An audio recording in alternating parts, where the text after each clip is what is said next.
with my restaurants, with Jack Rudy, we don't have PR. We don't do any traditional marketing. For me, the customer, that is the person that is my marketer. Their voice outside of when they leave the interaction, that's the thing that we have to get right. We don't take ads out. We don't pay a PR firm.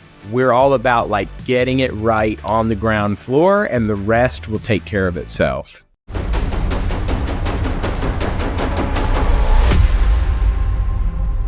Brooks Reitz, welcome to the Marketing Factor podcast. You and I go way back. I think the first time that we met, actually, I'm not sure if you remember this, we were working at the Charleston Wine and Food Festival, volunteering, and we were moving some wine out of a truck. This was probably in 2009, 2010, not sure.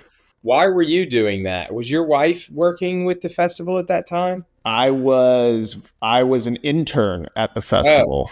Oh, okay. So this could have even been before. This could have even been back in 2007 or 2008. I'm not sure, but that was the first time that I remember coming in contact with you.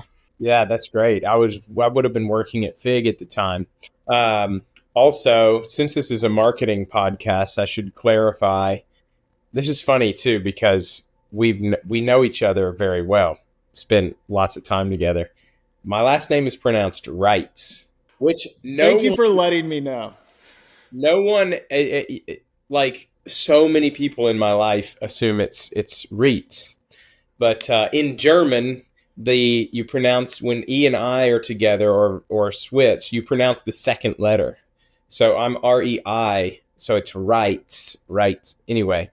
I think I oscillate back and forth between your last name. So I'm sure I'll continue to get it wrong. I accept it all. And honestly, like half the time I don't even like tell people, because I don't want if someone's introducing me and they're like, this is a good friend of mine, and then they say my name wrong, I don't want to correct them because I feel like it's going to make them look silly. So I'm just like, it doesn't matter. Reitz and Reitz. It's just, well, right. It also kind of sets the precedent that you're kind of going to be a jerk and correct people moving forward. Yeah. So I just let that roll. But you are not a jerk. You are a great guy. And I mean, you tell me a little bit about how you describe kind of what it is that you do. Well, a lot of what I do has changed a lot in the last few years. I mean, the easiest way to describe what I do professionally is that I'm an entrepreneur. For the longest time, I think you would have described me as a restaurateur, because that is what I have done since I was 16. But I just turned 40, and I would say really in the last, over the last like 5 or 6 years, kind of since COVID, I've really been thoughtful about the strategy around who I am, how I message to people, what it is that I do, because I had reached a point, and we can get into this, but where I felt like I was in a box. People were putting me in a box of he is a restaurant person. And I didn't want to be in that box because, as you know, I have brands outside of the restaurant business that aren't really restaurant related. And I also have a myriad of interests. So it was super important for me to change the narrative around who I am. And honestly, I think I've been pretty successful in that. But entrepreneur is the best way to describe me if we're talking about a professional title. That's generally how I describe you too. When people ask what Brooks does, he's an entrepreneur. I mean, you have a lot of businesses. You have restaurants, you have Jack Rudy Cocktail Company, and you have a great Substack that's very well subscribed. So you almost have a personal brand too. And then you also have a clothing company as well. Am I missing anything else? there you're missing some investments and some real estate interests that I have, but obviously those are not typically like outward facing things that wear a brand or have a logo. But those are some things that in the last 5 or 6 years I've really diversified into real estate and have a lot of interest as it relates to how design can solve certain problems within real estate and development, and then making investments of my own, and that's in the arts and culture space, in the tech space, and so yeah, I've got so many irons in the fire these days, but it's really exciting. And I've always been that kind of person who wants to be doing a lot, because I have lots of interests, and I like to engage all those sort of senses as much as possible. Yeah, I think there's one thing that it extends throughout is there is a consistent thread of kind of taste in everything you do. There's a lot of thoughtfulness. I've worked with you for a long time. There's a lot of thoughtfulness that you put into every project. But where did you develop your taste? Great question, and thank you for that compliment. I think I will say I feel only really like since I've turned 40, or right just within the last year or so, have I started to become comfortable with being more vocal about my taste. And a lot of that's because of the newsletter and the sort of following that I've developed. And I guess my wife has helped me realize that, people are looking to me to get a sense of things, maybe what's interesting or what's on the horizon. So to answer your question, how did I develop my taste? I will say I grew up in a small town in Kentucky, on a large farm that my grandmother owned with my mom and dad and my two brothers. And it was a small town, I would say. And I think because, so my parents have good taste, I think. And so we were raised in a home, for example, where it wasn't particularly fancy, but my mom was very good at like coziness and setting a stage and having lamps all around. And my dad would always be playing, vinyl albums, and we were having people over for dinner. And what kind of music was he playing around the house? Oh, big classic rock guy: Elton John, the Beatles, Van Morrison, Steely Dan. Those are probably like the four heavy hitters that I grew up on. He's a huge music fan, and that I have inherited that love of and interest in music. And I think just early days, they kind of exposed me to this without even necessarily being aware of this kind of art of living, I'll say, which I think a lot about in terms of our own home and the environment we're creating for our son. But then, as I got into junior high and high school, I became super into movies and film, and I was always really into sneakers. And I would ride my bike to this bookstore in town called Read More, and I would go look at the magazines, and I would like read about movies and Spike Lee and the people that I was interested in, and I would like look at magazines to try to like find sneakers that I was interested in. And then as I got older, my friend group, we had a kind of a unique kind of little gang that we created. We were all kind of these like, we were into like indie films, and on Friday, instead of like doing the normal stuff that people would do, we would like drive to the big city about 30 minutes away and go to Barnes and Noble and like look at magazines, look at GQ and stuff. So early on, we were like, I was sharpening just my interest in things and reading about things that was outside of my little universe. And then I'll tell you, and I'll wrap this up, I had this interesting moment at my first job out of college. I was managing a restaurant in Louisville, Kentucky. And there was a guy who lived across the street. He and his wife lived in this fantastic apartment across the street in downtown Louisville.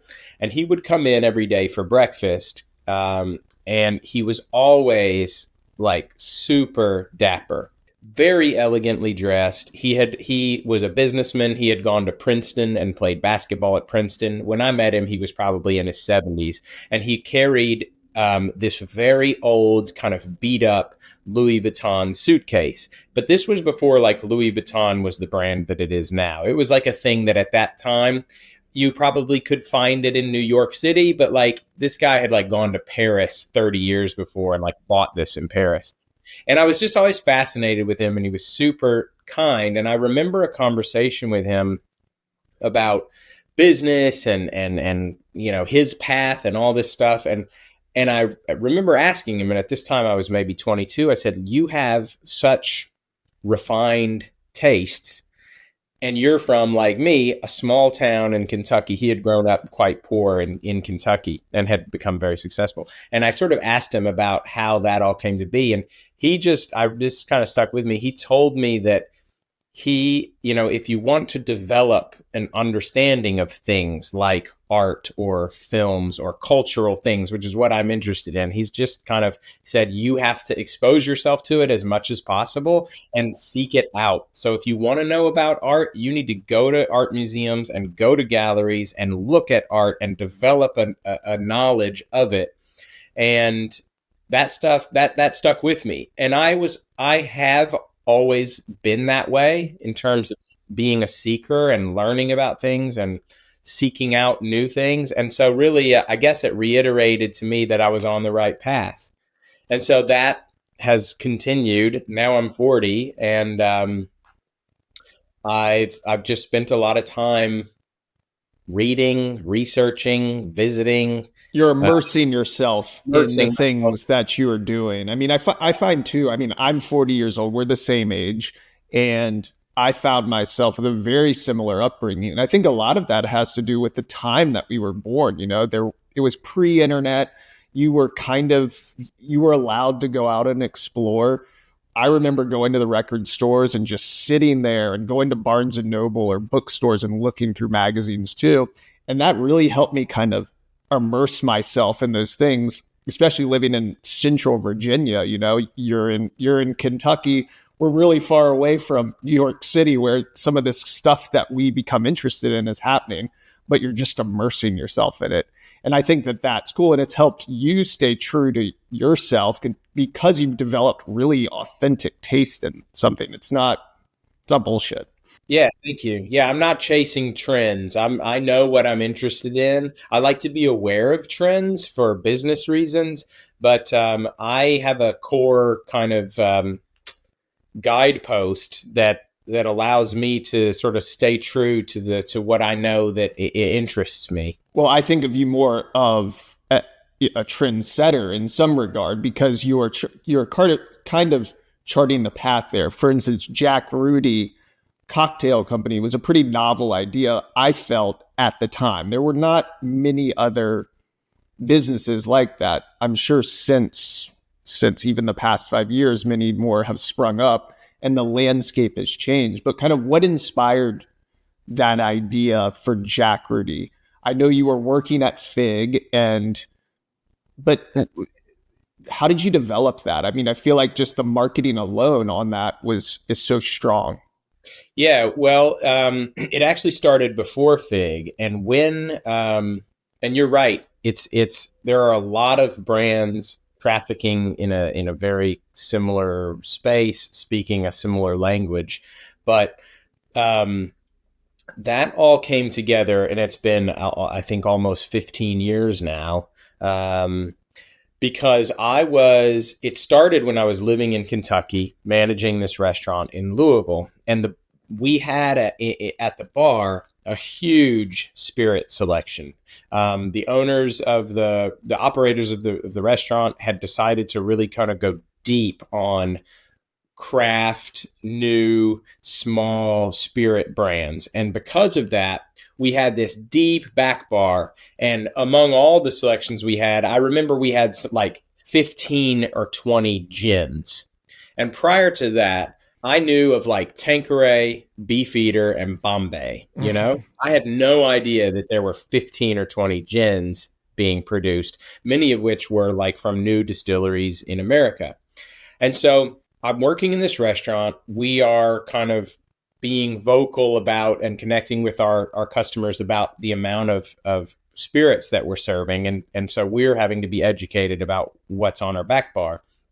And I just noticed a really big interest on the part of our customers to try these new things, these new spirits. And so what would happen is someone would say, okay, I want to try that really interesting gin made with elderflower from Portland, Oregon, or whatever. But I'll have that in a gin and tonic. So I would be selling them this $18 pour of gin, but then I'm just dumping tonic from the gun into this really beautiful, elegant, well-crafted, expensive gin. And that was the light bulb moment where I thought, first of all, I'm just dumping this stuff made with high fructose corn syrup on top of this elegant, nuanced product. That doesn't seem right. And second of all, if these customers are interested and willing to pay in this elevated spirit experience, it stands to reason that they're going to be willing to pay for an elevated mixer experience.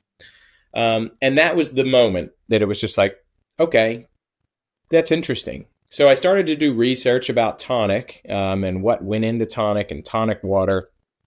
And I found some recipes online, and I started tinkering at my house, tweaking little things, adding little bits, taking things away, going for this very sort of like refined, super drinkable tonic that would allow these beautiful gins to shine. And that's how it started. So I developed a recipe. We started serving it at that bar in Kentucky, not as Jack Rudy, but just as a homemade tonic. I left that restaurant. I moved to Charleston, started working at Fig, where I worked for several years, and took that recipe with me. And we started serving it at Fig as well. After some time, I had to kind of like convince those guys that that was a good idea.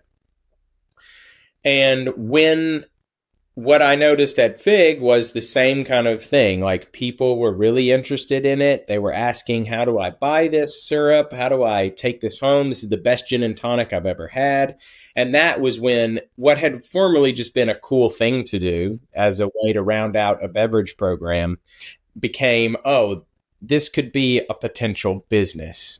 And that's when the world, the brand of Jack Rudy started to come together. Well, I think that's the most interesting part too, is the storytelling aspect that you were able to kind of incorporate into the branding. You had a very clear vision from the beginning. I mean, we helped, I think, with some of the first labels. I forgot exactly everything we did with Jack Rudy, but we did a lot of stuff at the beginning.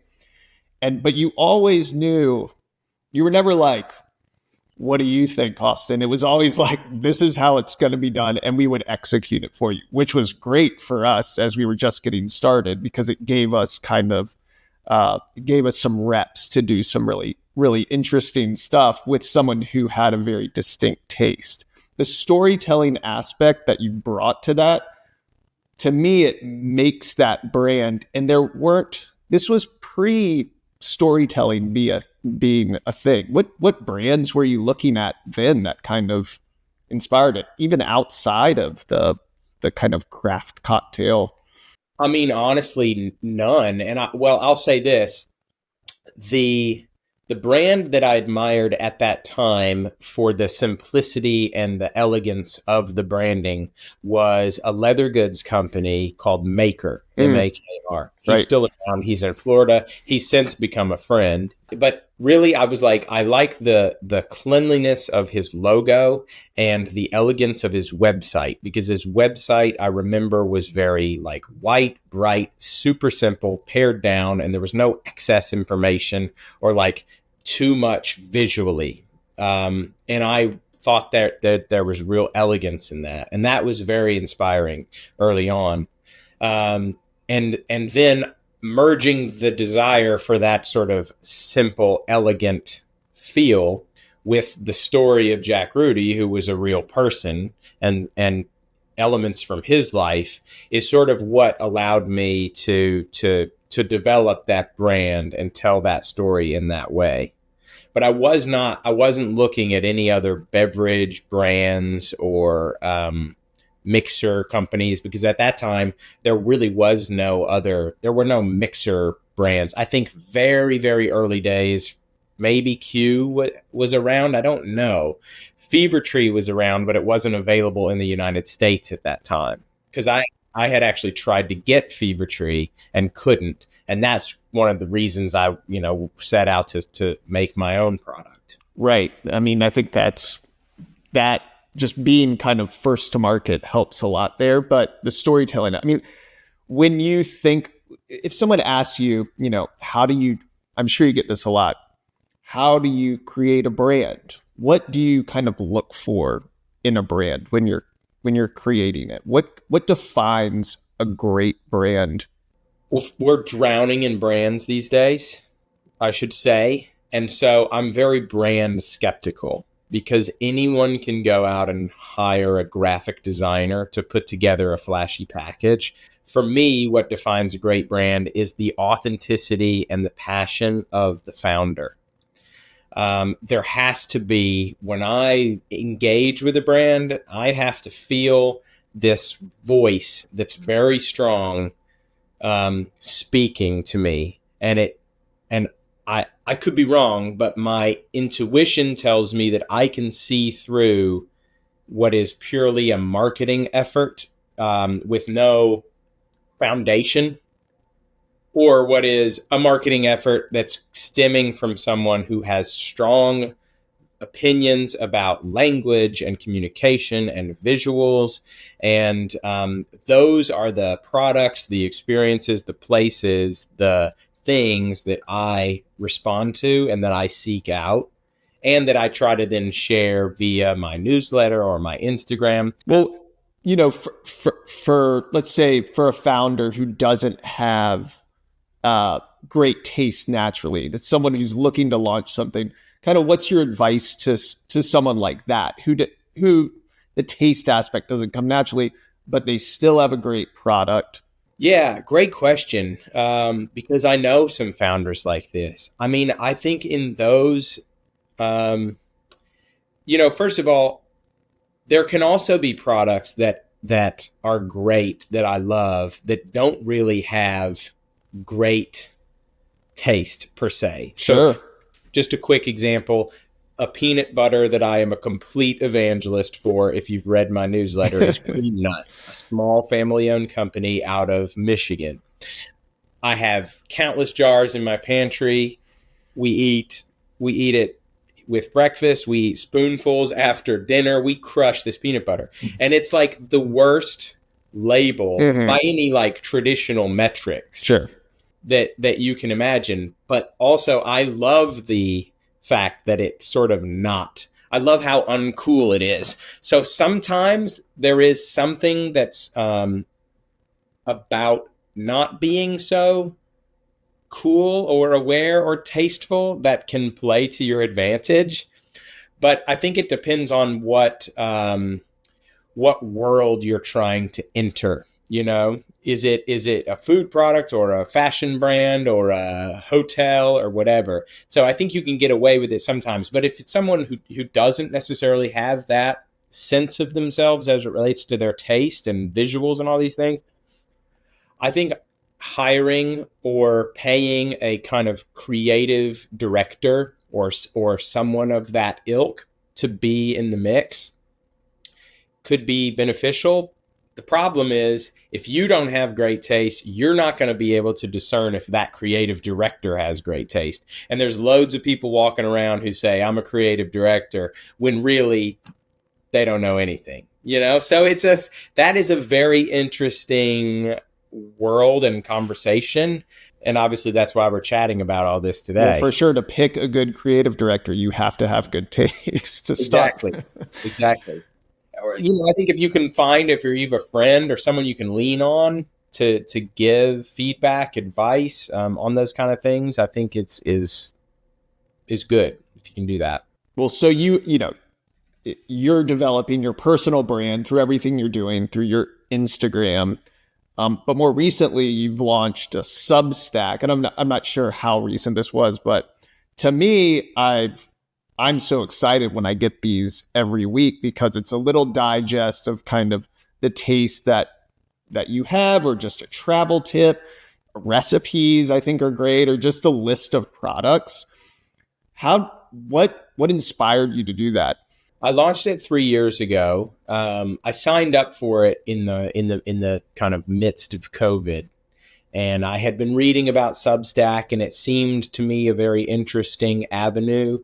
And I knew also that I studied English. I have been a writer since my high school days.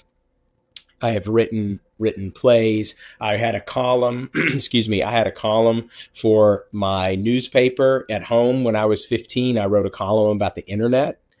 So I've always written. And when Substack was starting, it was in the middle of COVID, and I had developed a little cooking show during COVID called Brooks Cooks.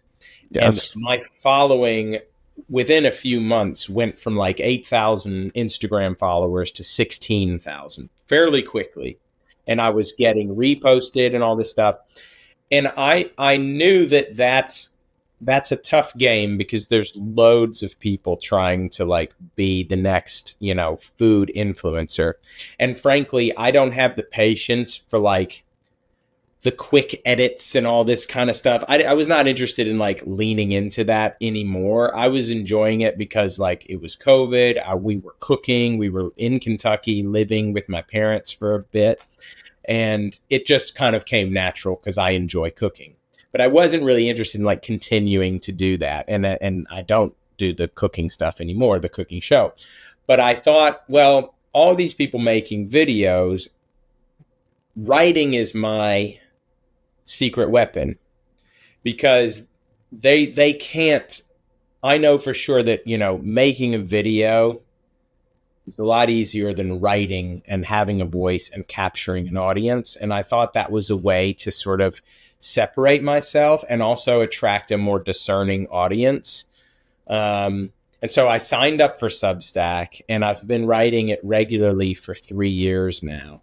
And I just saw it as another opportunity to A, engage an interest that I have of writing, B, reestablish myself as a writer, and C, shine a light back on the projects that I'm also involved with. So even if I'm not directly marketing you, the fact that I own restaurants, or I have this shirting company with my wife, or I have the mixers or whatever, just by, I think, establishing myself as a voice that you can trust, I lend those businesses another layer of credibility, I think. And that intuition has paid off. I think I was right about that, and that my audience on Substack is continuing to grow. What do you attribute that growth to? I mean, staying consistent, obviously, you have to be consistent. You have to have a unique voice. But what was kind of what was the tipping point for Substack? When did you see kind of it jump and grow? So I think when I started, well, consistency is number one. And that's with anything, if you want to if you want to run an Ironman, you want to do an Ironman, you can do it. You just have to consistently train. Just like our friend Ben Towell just rode across the Atlantic Ocean. He'd never rowed before, but it was the consistency of training and committing oneself to a mission that paid off. And so, yes, the consistency. I think the tipping point was when I started to rewind just a little bit. My friend Yolanda Edwards has what I think is the number one travel Substack. Yep, it is. I was looking it up yesterday, just kind of hundreds of thousands of subscribers. And I have written for Yolanda going back a decade when she had a little blog. She was the creative director of Condé Nast Traveler, but she also had a blog called Mom Filter. And it was moms writing about parenting. And I was one of a few male contributors because I was a single dad. And so I was writing for her at that time 10 years ago. Fast forward a little bit, I wrote some things for her at Condé Nast Traveler and Martha Stewart Living. And then you fast forward even more, we've become good friends, and she's amazing. And she has the number one travel Substack. So I think when I started contributing to her Substack and got her seal of approval, and she would ask me to contribute, and she would tell her readers, this is a voice to be trusted, then I really started to see the ball rolling. And that's when other Substacks started paying attention. That's when I started getting very sort of high value subscribers that I like. They would come through and it would say, so and so is now a subscriber. And I'm like, oh, wow. Like, I don't know that person, but I know of them. And they're hugely influential in the travel space or the media space or whatever. So I think I would say maybe Yolanda's seal of approval is what kind of kicked it maybe into the next, into maybe a more serious space. Yeah. I mean, it's impressive to see the growth. How many subscribers do you have now? I have, I think it's over 12,000 now, which is peanuts compared to loads of other Substacks. But when you can, and that's not all paid. Right. Generally speaking, if you look at the total subscribers that Substack lists, it's a safe assumption that they're going to be around 10% paid. So I have around 1,200 paid subscribers. Wow, that's great. So this is not my full-time job, but you can do the math. It's also a wonderful project that is only growing. And I would love if that became a lot larger in the coming decade, because I really like doing it. Have you had any negative feedback or criticism that's kind of been directed at you either on Substack for your choices of anything or on Instagram for anything? Are there any kind of like wild stories there of? Not so much. I mean, I have had, I remember during COVID, somebody like left and sent me like a nasty note or a comment. I was like made a video of a little spritzy thing, and I dumped out like 2 ounces of sparkling water from a can, and I poured in this celery vinegar that I like. And someone, that was like, I got a weird comment like, this is such a waste, which is so much like your business ventures, such a pretty waste, or something like that. In general, I think lead with because I lead with humility and kindness. I think that's what I get back. I don't have any haters that I'm aware of that are sort of like actively leaving nasty comments or responding or saying this is stupid. I think that's what a lot of people do kind of worry about, that they're exposing themselves by, someone who, for someone who recognizes kind of the importance of having a strong personal brand to grow their business, but they kind of cringe at the thought of doing the work because they're exposing themselves. Where should someone like that start? Yeah, that's my wife, first of all. She's, we can get into that later, but she's a clothing designer. She has her own brand, of which I am and involved with. And she does not like to put herself out there.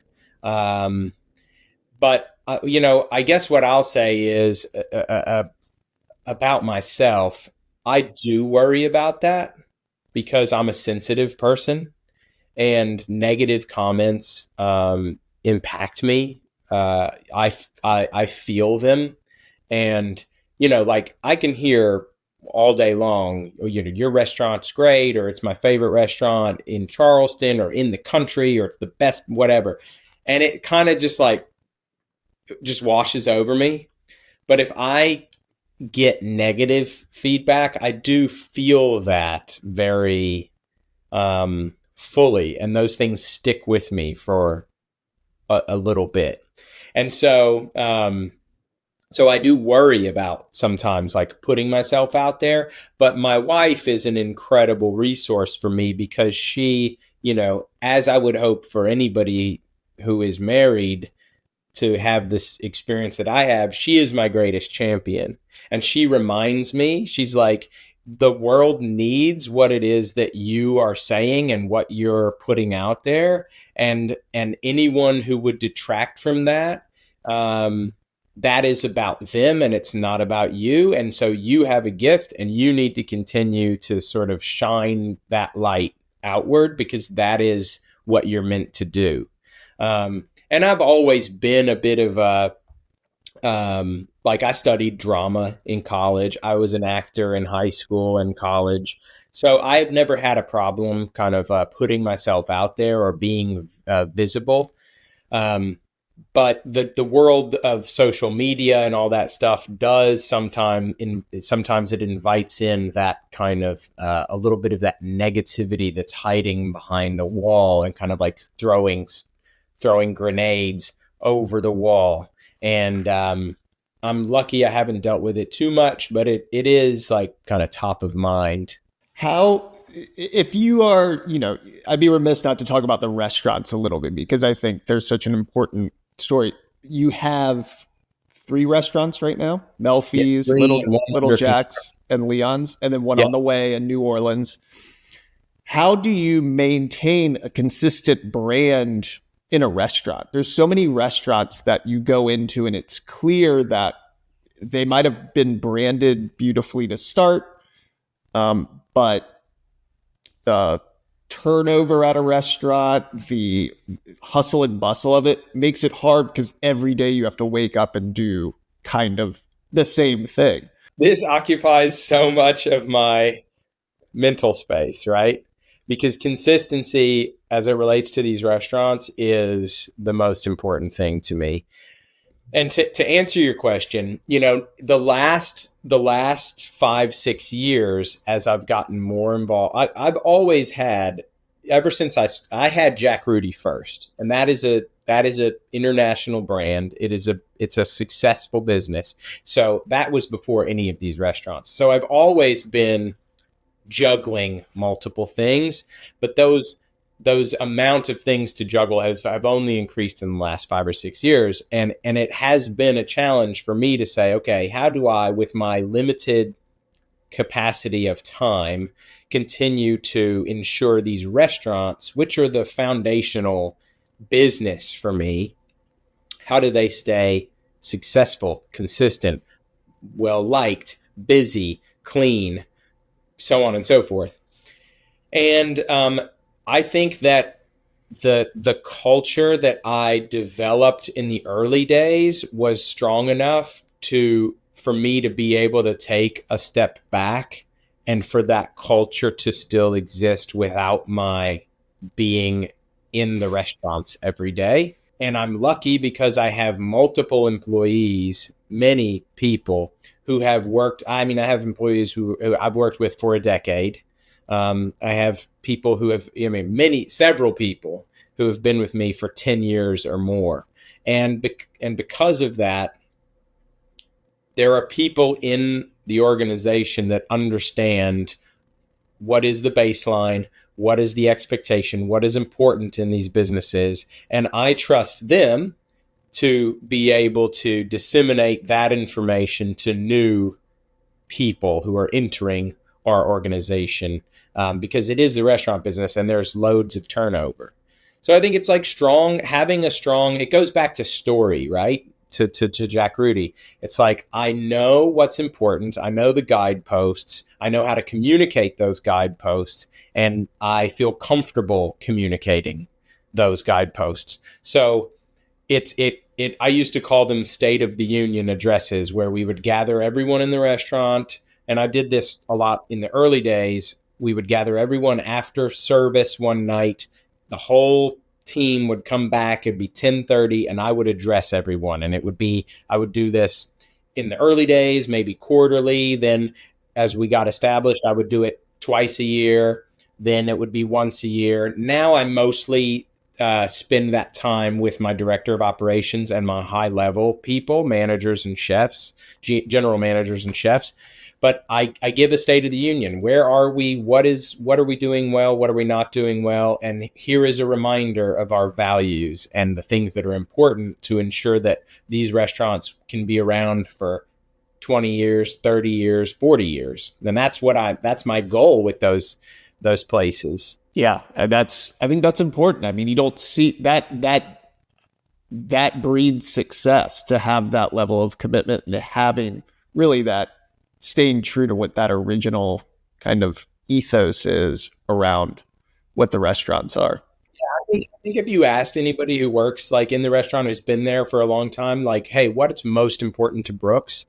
That I think that they would say kindness of our team and cleanliness of the building.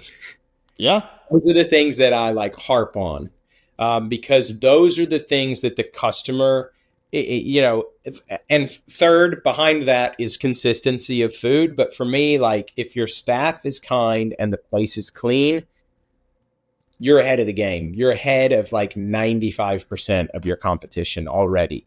And so those are the things that I really, really harp on. Well, it's so true. I mean, especially, and that I think that goes with any business, really, right? I'm sure that can be applied to Jack Rudy, the same way. If the customer service is kind to Yes. the customer, you have a brand advocate there because they had a great experience. And I think that sometimes that is lost, especially when it comes to the e-commerce space, right? There is a level of, you're not interacting with the customer face to face. You're trying to tell your story on a website or through a chat app or something like that.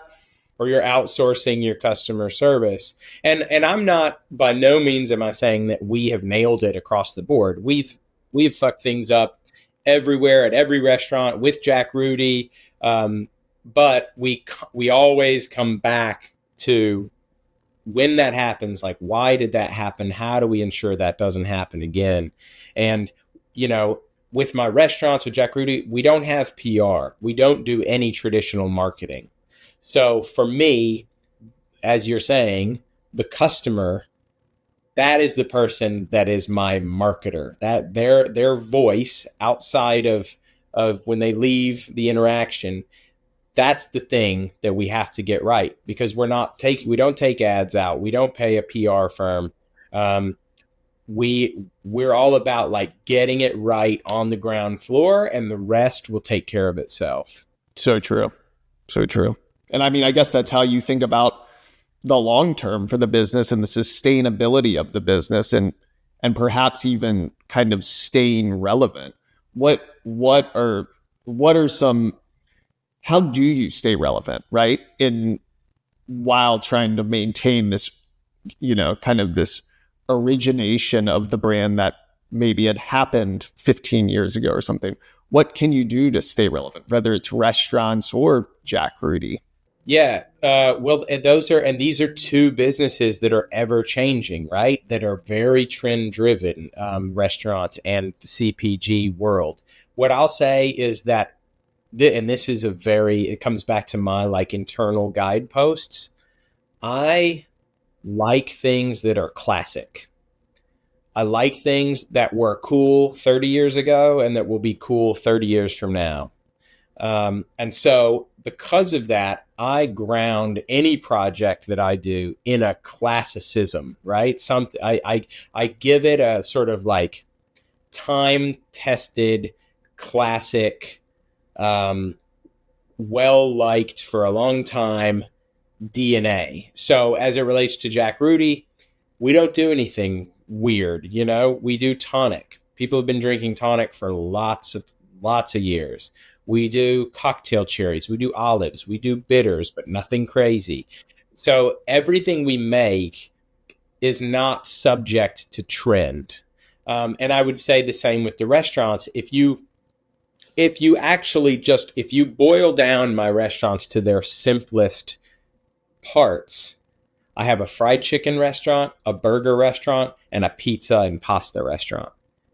Those three food groups. Now, obviously, you've been to my restaurants. You know, there's way more going on than those three things. But at the end of the day, that is the core that I know people will respond to, and they would have responded to it 15 years ago when we opened, and they'll continue to respond to it in 15 more years.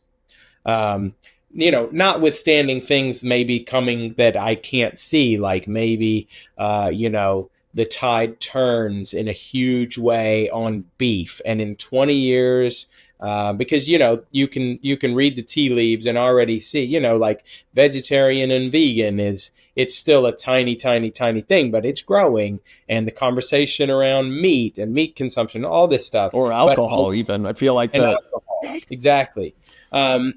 So I stay very aware of those things, but I also know that our businesses offer this service that will remain relevant regardless of the trends happening. Korean food is very trendy. I love Korean food. I don't know how to cook Korean food. I don't know any Korean chefs that live in Charleston. And so I can't open a Korean restaurant as much as I might like to have that. So, but also it's very trendy. So anything that are trendy, like, it gets me a little worried because I just don't know if that thing remains at that level of that volume level for a long period of time. Fried chicken has been delicious for 50 years, and it's going to continue to be delicious. So that is how I think about those things. What is kind of one question that you never get asked, because I'm sure you get asked a lot of questions in the various places that you are venturing, but you really wish that someone would ask you? Wow, I don't know, if anything, there's nothing that I'm sitting on that I'm like always wish, like, man, I wish those people would ask me that. What I will say is, a part of this newsletter, it has been to take control of my narrative so that it's not in control of, other people or media outlets or whatever, because it's easy to paint me with the brush of, this guy is a restaurant owner. That's what he does. That's what he's good at. That's all he'll ever do. So what I would say is sort of to answer your question, I would want somebody to ask me, like, what is Brooks Reitz doing when he's 60 years old? Which is 20 years from now. And my wife and I talk about this a lot, because we have dreams for ourselves, and desires for the way that our life will be, and goals. And at 60, I don't think anyone is going to think of me as a restaurant owner. That's my goal. I would still like to own restaurants. And we own the real estate where Leon's is, so it's very possible that Leon's will be around and still kicking when I'm 60 years old. But I would like to be doing a lot more than just restaurant owning, ownership and operating. And so I guess that's kind of my answer. And I guess the follow-up to that would probably be, well, what is that you're doing? And it's writing, it's making art, it's investing in arts and cultural experiences. For example, I invested in a show in the West End in London, which is their Broadway, in a show, Andrew Lloyd Webber's Sunset Boulevard, which went on to be extremely successful. I believe it won, I think that it was like 11 Olivier Awards. I don't know if that was nominations or wins, but it tied for all time wins with Hamilton and some other show, Cabaret or something.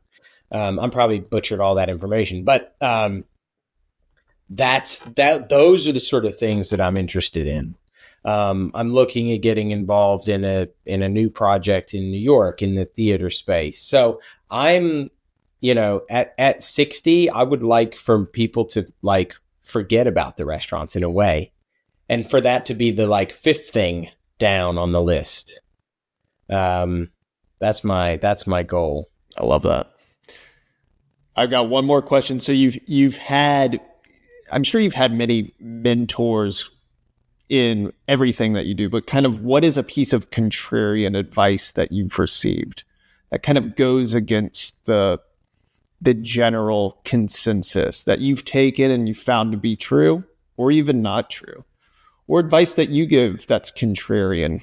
Um, you know, Great question. My business partner is very contrarian, and he's great. He's certainly been a mentor to me. This is my business partner in the restaurants. I have two, and one of them is quite contrarian, and he's given me loads of advice over the years. And to be honest, I'm sorry. I wish I could come up with something, you know, specific that he's told me, but he's always encouraged us and me and us as business operators to not accept the accepted wisdom around anything. There's so many in business and marketing and restaurants. There's so many cliches that people just regurgitate without actually thinking about whether or not these things are true. Um, there's so many sort of truisms that get bounced around, but if you dig into them, they actually, okay, so for example, I'll just give you one. The customer is always right. Um, that is a cliche and a thing that gets bounced around, especially the restaurant business. Now, I will tell you, customers are extremely important, obviously. Their satisfaction and enjoyment is paramount in many decisions that we make. However, customers are far from always right. And so for example, there's a lot of tension in our restaurants around big party reservations, large party reservations, which people love to go out to eat with 10, 12, 15 people. Sure. That is a nightmare for a restaurant. Sure. And at many of our restaurants, at Leon's, because of our event space and a back patio, we've been able to sort of figure out a large party system that works for us. But we have upset so many customers over the years who come in and say, I have 10 people. I want a table. Well, we don't have a table for 10. Well, we'll take 2 tables at 5. We don't split parties. I'm so sorry. And you can get trapped in this game of explaining to your customers why you've made a decision, but we don't do that. The answer we give is, we understand what works best for our business and what works best for our customers to ensure they have a great time. And we don't deviate from that, even though in the moment it may seem inhospitable. But if we seat you and your party of 10 on a busy Friday night and you guys have a great time, every table that sat around you has suffered for a variety of reasons. First of all, 10 people together, extremely loud.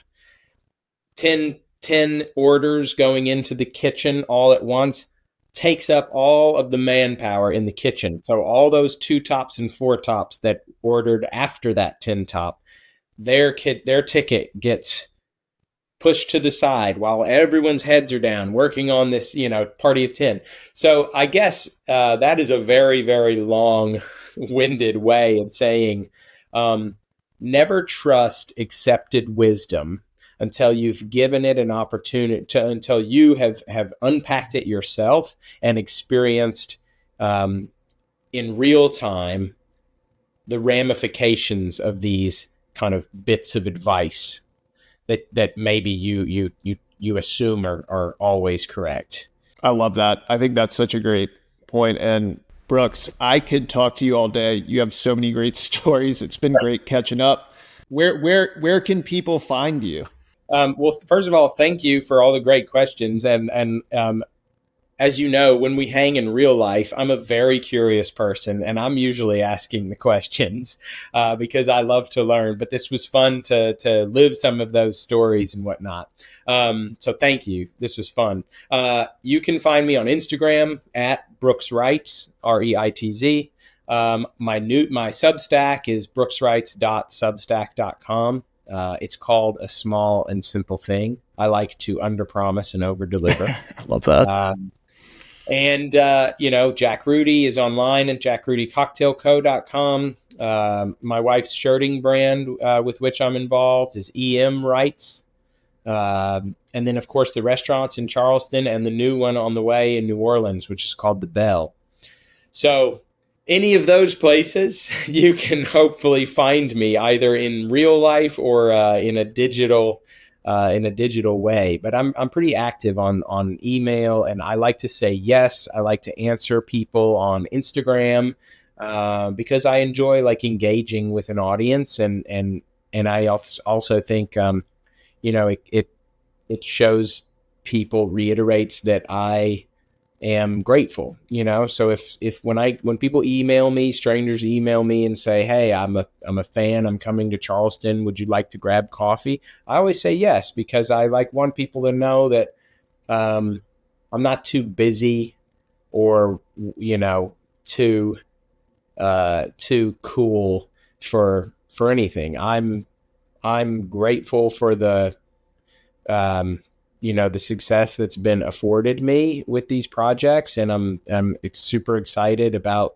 continuing them and about what's next. Well, I think the best part was I emailed you, asked you to be on this podcast, and you said sure immediately, but you said I don't know anything about marketing, so but clearly you do, and it's been great catching up, man, and look forward to seeing you in person soon. Thanks Awesome. so much. Thanks. Talk to you.